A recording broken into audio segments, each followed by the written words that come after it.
on this episode of Inside the Epicenter. We weren't going to permit the conflict between Israel and the Palestinians, the central conflict that had stymied peace in the Middle East for decades.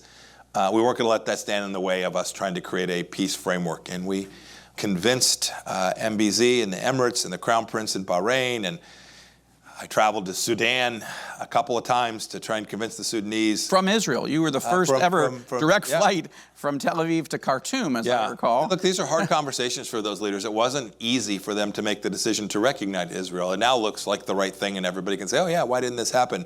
In the end, these were difficult decisions, but each of them did, and it was glorious, and I believe now, I saw the trade figures today between these countries. They're multiples and multiples of what was going on. I think these will actually stay, but it delivered this understanding, and Afghanistan is connected to this, right?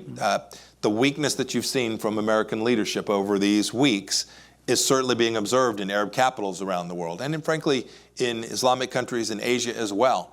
And I would say Moscow and Pyongyang and Beijing. Of course. We had this confluence of leaders, Prime Minister Netanyahu, President Trump, MBZ, these confluence of these leaders who were, for a time, put in this place.